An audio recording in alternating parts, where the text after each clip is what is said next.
오늘 말씀으로 해서 레위기의 말씀은 당분간 마쳐지게 됩니다. 이제 내일서부터는 요한복음 말씀을 보게 될 것인데, 레위기의 말씀은 그 중요성이나 그 의미에 비해서 오늘날 그 현대 교회에서 많이 그렇게 즐거워하고 기뻐하는 그러한 말씀은 아닙니다. 그러나 이스라엘 백성들에게 가장 자녀들에게 교육을 하고 성경을 가장 먼저 가르쳐줬던 성경이 어떤 성경이냐면 바로 이 레위기 말씀이었다고 합니다. 왜냐하면 이 레위기 말씀 같은 경우가 이 하나님을 예배하는 방법에 대해서 말씀하고 있고, 또한 하나님 앞에서 거룩하게 살아가는 그러한 것에 대하여서 말씀하는 가장 기본적이고 기초적인 말씀이기 때문에 어렸을 때 가장 먼저 알려주는 성경이 바로 이 레위기의 말씀이고, 또한 이것을 이스라엘에서 굉장히 소중하게 여긴다고 합니다.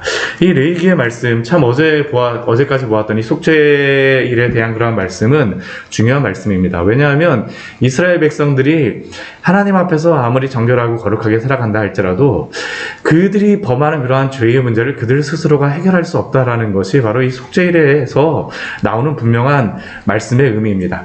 그들이 할 수가 없어요. 오직 하나님의 방법으로만 해결해 주신다라는 것을 이 속죄일에서 말씀하여 주시고, 또한 이것은 현대 우리가 지금 신약 성도들에게는 바로 예수 그리스도를 의미하고 나타내는 것이 바로 이 속죄일에 대한 그러한 말씀이기 때문에 어제 보았던 이 속죄일에 대한 말씀이 참 중요하죠. 그리고 이 속죄일에 대한 말씀이 마무리되고 나서 이제 17장 이후의 말씀에서는 어떠한 말씀이 나오냐 하면 이스라엘 백성들이 실질적으로 그의 삶에서 어떻게 거룩하게 살아야 될지, 우리 11장서부터 15장까지에서는 이스라엘 진영 안에서 어떻게 부정함을 들어오지 못하도록 그것을 죄에 대한 그런 부분에 대해서 조금 더 말하였다는데요. 이 17장 이후에서는 그들이 삶에서 어떻게 거룩하게 살아야 되느냐라는 것에 대해서 말씀합니다. 근데 이 17장 같은 경우는 이 삶에 대한 그런 말씀을 먹을 것에 대하여서 이제 먹는 것에 대하여서 말씀하시는데, 근데 그것과 함께 무엇을 연관시키냐 하면 이 제사와 연관되어서 이 17장의 말씀이 말씀하고 있습니다. 그러니까 이 17장의 말씀은 거룩하게 살아가는 삶의 그러한 방법과 또한 제사법에 대한 그 속죄일에 대한 그러한 말씀에 연관해서 이게 경첩과 같이 이어주는 그러한 말씀이라고 할 수 있는 게 바로 이 17장의 말씀이라고 할 수 있습니다. 오늘 말씀을 보게 되면 딱 두 가지의 주제를 우리에게 말씀하고 있습니다. 첫 번째는 그들이 짐승을 잡는다라고 하면 다른 곳에서 잡지 말고 오직 성막에서만 그 짐승을 잡으라라고 말씀합니다. 이것은 제사를 드리는 그러한 짐승은 당연히 성막에서 잡아야 되겠죠. 그렇죠? 번제나 속죄제나 속건제나 화목제나 이 소제의 예물을 드리는 것은 다 그 성막에서 그들이 그 하나님 앞에 드리는 것이 당연합니다. 근데 1절부터 우리 9절까지의 말씀을 보게 되면 거기에 더하여서 이 광야에서 생활할 때에는 그들이 음식을 먹기 위하여서 짐승을 잡을 때에도 항상 성막에서 잡으라고 말씀하세요. 오늘 3절 말씀을 보게 되면 이스라엘 집의 모든 사람이 소나 어린 양이나 염소를 진영 안에서 잡든지 진영 밖에서 잡든지, 여기에 제물을 드리기 위하여서라는 그러한 제약사항이 없습니다. 이것이 먹기 위하여서 사실은 잡는 이유가 더 강한 겁니다. 소나 어린 양이나 염소를 진영 안에서 잡든지 진영 밖에서 잡든지 어디에서 무조건 이것을 잡으라고 이야기하냐면 5절 말씀에 보게 되면 4절 말씀을 보면 그 회막문으로 끌고 가서 여호와의 성막 앞에서 예물로 드리라고 말씀을 합니다. 예물로 드리라고 말씀을 해요. 그리고 5절 말씀에 보게 되면 또 그것을 다시 한번 반복하죠. 그들의 제물을 회막문 여호와께로 끌고 가서 제사장에서 주어 화목제로 여호와께 드려야 할 것이요. 그들이 이 하나님 앞에서 이렇게 짐승을 잡는다라고 하는 것은, 화목제 같은 경우에는 이 제물이 어떻게 됩니까? 하나님께 이 제사장에게 드리는 이 가슴 부위와 이렇게 앞다리 요거만 빼게 되면 이 가족들이 나누어 먹을 수 있고 동네 사람들이 나누어 먹을 수 있기 때문에 이 화목제물을 드리는 것으로서 그들이 만약 잔치를 하거나 아니면 고기를 먹고 싶다 그러면 무조건 화목제물을 드려서 이 짐승을 잡으라는 것입니다. 무조건 성막 안에서. 그런데 이게 영원히 이스라엘 백성에게도 주신 말씀이 아닙니다. 이것이 가능한 이유가 무엇일까요? 이스라엘 백성들이 지금은 다 60만이라 뭐 한 200만이 넘는 그러한 백성들이라고 생각이 되어지는데, 그래도 그들은 어디를 중심으로 다 모여 있냐면 이 성막을 중심으로 다 이 민수기에 보면 그 지파들이 4개 지파씩 있는 것을 동서남북으로 그 진영이 꾸며지는 것을 볼 수 있는데, 아무리 멀리 떨어져 있어도 그렇게 멀지 않은 겁니다. 조금 이제 걸어오는 그러한 게 있어도 누구든지 다 성막에 올 수 있게 됩니다. 그렇기 때문에 하나님께서 이 성막에서 무조건 짐승을 잡으라고 말씀하십니다. 그러나 이것이 가나안 땅에 들어가게 되면 조금 달라집니다. 우리 말씀에 보면 그게 나와 있어요. 우리 신명기 12장 말씀 같이 한번 보도록 할까요? 신명기 12장 우리 말씀 같이 한번 보도록 하겠습니다. 이것이 조금 약간 달라집니다. 이것을 짐승을 잡는 것에 대한 그러한 방법이 달라집니다. 우리 신명기 12장 20절과 21절 말씀 같이 한번 보도록 하겠습니다. 20절과 21절 말씀입니다. 신명기 12장 20절 21절입니다. 같이 읽겠습니다. 내 하나님 여호와께서 내게 허락하신 대로 내 지경을 넓히신 후에 내 마음에 고기를 먹고자 하여 이르기를 내가 고기를 먹으리라 하면 내가 언제든 마음에 원하는 만큼 고기를 먹을 수 있으리니, 만일 내 하나님 여호와께서 자기 이름을 두시려고 택하신 곳이 내게서 멀거든 내가 내게 명령한 대로 너는 여호와께서 주신 소와 양을 잡아 각 성에서 내가 마음에 원하는 모든 것을 먹되. 그러니까 이스라엘 백성들이 이제 가나안 땅에 들어가게 되면 워낙 멀리 있으니까 이게 짐승 한 마리 잡으려고 그러다 며칠씩 와야 되는 겁니다. 그러니까 그렇게 하지 말고 이 가나안 땅에 들어가게 되면 각 성에서 먹고 싶은 대로 잡아서 먹으라고 말씀하세요. 근데 왜 유독 이 광야에서는 하나님께서 왜 성막에서 이 짐승을 잡으라고 말씀하실까요? 가장 중요한 그러한 이유를 무엇으로 우리에게 말씀하시냐 하면 우리 17절 말씀에 보면 그것이 나와 있습니다. 우리 17장 7절 말씀 같이 한번 읽어보도록 하겠습니다. 그들은 전에 음란하게 섬기던 순년소에게 다시 제사하지 말 것이니라. 이는 그들이 대대로 지킬 영원한 규례니라.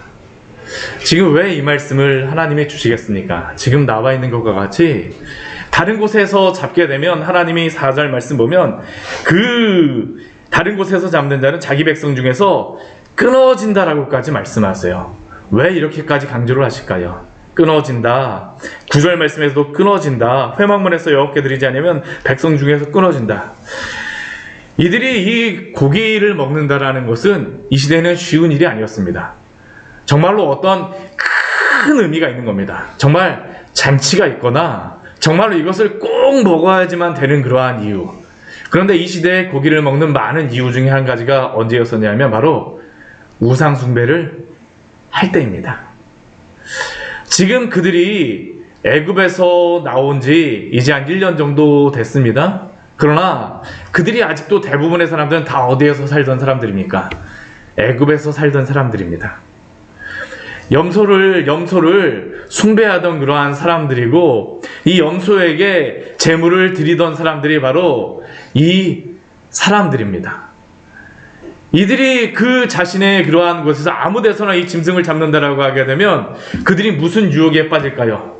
어떠한 문제가 조금 생기거나 조금 잘못된 일이 있게 되면 예전에 내가 이 짐승을 그 순념소에게 드리지 않고 예전에 어떠한 그 신에게 드리지 않았던 그러한 것 때문에 이러한 문제가 생겼구나라고 그들이 거기에 빠지고 넘어갈 수 있는 그러한 이유가 되는 게 바로 이러한 것입니다. 아무 데서나 짐승을 잡지 말라라고 하는 것은 하나님이 그들로 하여금 다시 이전의 삶으로 돌아가지 않도록 하기 위하여서, 우상 숭배에 빠지지 않게 하기 위하여서, 이전의 죄악된 삶으로 돌아가지 않게 하기 위하여서 바로 이 말씀을 주셨음을 우리는 기억해야 합니다.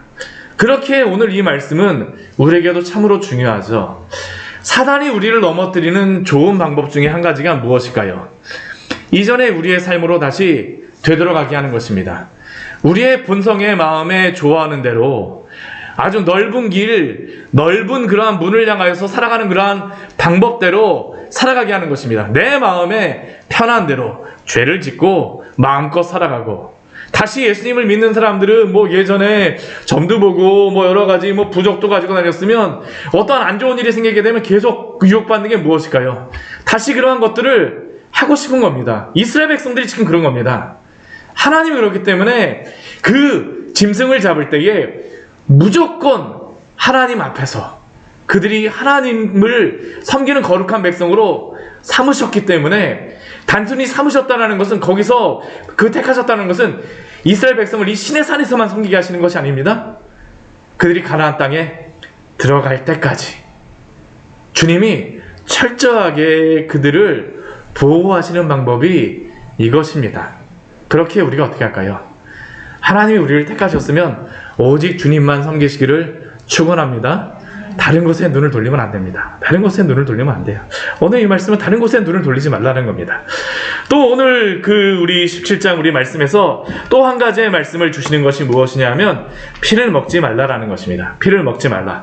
아까 우리 신명기 말씀에서도 이 하나님께서 말씀하신 대로 너희가 마음껏 잡으라 그러는데, 그 잡는 방법에 대해서 한 가지는 계속 유지하게 하십니다. 그것은 무엇이냐면 피를 먹지 말라라는 그러한 겁니다. 오늘 17장 10절에서부터 16절까지의 말씀에서 그것을 다시 한번 강조하시죠. 이스라엘 집사람이나 그들 중에 거류하는 거류민 중에 무슨 피든지 먹는 자가 있으면 내가 그 피를 먹는 사람에게는 내 얼굴을 대하여 그를 백성 중에서 끊으리니, 무슨 피든지 먹는 사람이 있으면 내가 내 얼굴을 대하여 하나님 앞에서 하나님이 그들을 끊으시겠다라고 말씀하십니다. 여기서 우리가 레위기 말씀해 보게 되면, 우리 레위기 뒷부분에 보면 끊으신다라는 그런 말씀이 있는데, 이게 직접적으로 뭐 이스라엘 백성을 통해서 뭐 돌을 던지고 이렇게 하시는 그러한 징계의 방법도 있지만, 이것은 그러한 의미보다는 하나님이 언약적인 저주를 지금 주시는 겁니다. 광야에 그렇게 행할 때에 너희가 그렇게 하면 내가 끊어버리겠다라고 아예 강하게 경고를 주는 겁니다. 피를 먹지 말라라고 말씀하시죠.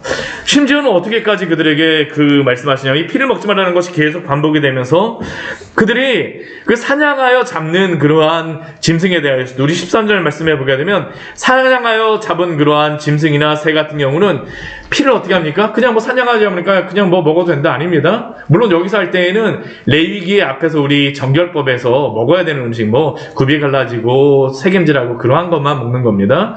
그러한 경우에도 그렇게 사냥하여 잡거든 그것의 피는 흘리고 흙으로 덮으라라고 말씀하세요. 그들이 피를 먹지 말라라고 말씀하시죠. 또 우리 15절 말씀에도 보면 스스로 죽은 것이라 할지라도, 들짐승에게 찢겨 죽은 것이라 할지라도 그들이 그것을 만약 먹게 된다, 그러면 어떻게 되냐면 그들의 옷을 빨고 또 몸을 씻어야지만 된다라고 말씀하세요. 그리고 그렇게 한 다음에도 저녁까지 부정하다라고 말씀하십니다. 만약 빨지 않고 몸을 씻지 않으면 그가 죄를 담당한다, 끊어진다라는 그러한 의미와 동일하는 것이죠. 왜 이것도 말씀하시냐면 이 피를 먹는 것과 연관이 있기 때문입니다. 짐승을 이렇게 스스로 죽은 것이나 그런 것들은 안에서 응고될 수도 있기 때문에 그렇게 피를 먹지 않도록 하기 위해서 하나님께서 이렇게 말씀하시죠. 왜 피를 먹지 말라라고 말씀하십니까? 우리 17장 11절 말씀에서 이렇게 말씀하십니다. 우리 11절 말씀 같이 한번 읽도록 하겠습니다. 육체의 생명은 피에 있음이라. 내가 이 피를 너희에게 주어 제단에 뿌려 너희의 생명을 위하여 속죄하게 하였나니, 생명이 피에 있으므로 피가 죄를 속하느니라. 아멘. 육체의 생명은 피에 있음이라. 육체의 생명이 피에 있다라고 하는 것은 하나님이 그렇게 창조하셨다라는 겁니다. 생명의 주인은 하나님이시다라는 것을 사실은 육체의 생명은 피에 있다라고 하는 그러한 말씀 속에 내포하고 있는 겁니다. 생명의 주인이 하나님이시기 때문에 그 피를 먹지 말라라고 말씀하세요. 왜 하나님이 이렇게 그 생명의 육체의 그 생명은 피에 있음이라고 말씀하시면서 또 이렇게 말씀하실까요? 그것은 바로 이들이 이 피는 생명은 하나님께 속하였기 때문에 그들이 죄를 짓게 되면 항상 행하였던 그러한 의식이 무엇입니까? 하나님이 명령하신 것이 무엇입니까? 속죄소 위에 피를 뿌리게 하시죠. 죄에 대한 값을 치르는 그러한 방법은 오직 생명을 통하여서입니다. 하나님 앞에 그 하나님의 공의 앞에서 값을 치르는 방법은 생명을 그 죽음이 바로 이 값을 치르는 유일한 방법입니다. 그렇게 하나님께서는 이 속죄 제일에 이 속죄의 염소를 드리게 하시는 것이죠. 그리고 이것은 오늘 우리에게도 중요합니다. 우리의 죄가 용서받기 위하여서는 그냥 공짜로 다 되어지는 게 아닙니다. 우리는 예수님을 그냥 믿었기 때문에 내가 믿은 이유 때문에 구원받는다라고 생각할 수 있을지 모르지만 우리가 분명히 믿어야 되지만 믿음은 우리가 구원을 받는 수단이지 그게 효과는 아닙니다. 그게 실질적인 본질은 아니에요. 왜 우리가 구원을 받습니까? 바로 십자가에서 달리신 예수 그리스도가 우리의 죄를 위하여서 값을 치르셨기 때문입니다. 생명은 피에 있음이라. 속죄는 피로만 이루어진다라는 것은 우리의 죄에 대한 값을 예수 그리스도가 치르셨음을 우리에게 지속적으로 말씀하는 것입니다. 그래서 우리의 죄의 용서는 우리에게는 공짜이지만 하나님께는 그냥 용서해 주시는 것이 아닙니다. 하나님께서는 당신의 공의를 반드시 만족시키셔야 합니다. 그리고 그 만족시킨다라는 것은 값비싼 값이 치루어졌음을 우리에게 의미합니다. 그 값이 무엇일까요? 예수 그리스도의 생명입니다. 예수 그리스도가 십자가에 피 흘리심으로 말미암아 우리를 구원하여 주셨습니다. 우리의 구원은 예수 그리스도의 십자가, 그분이 우리를 위하여 죽으셨기 때문인 줄 믿으시기 바랍니다. 이게 유일한 이유죠. 유일한 이유. 그러나 이제 신약시대 성도들은 더 이상 이제 피에 대한 것들에 대해서 얽매이지 않습니다. 왜 그럴까요? 예수님이 십자가에 죽으심으로 이 속죄에 대한 모든 그러한 본질적인 것이 성취되어졌기 때문입니다. 우리는 그리스도 안에서만, 그리스도를 통하여서만 구원을 받는 자인 줄 믿습니다. 오늘도 예수 그리스도의 그 십자가 밑에서 위로를 받고 또한 이 구원의 은혜 가운데 살아가시기를 축원합니다. 같이 기도하도록 하겠습니다. 하나님 아버지,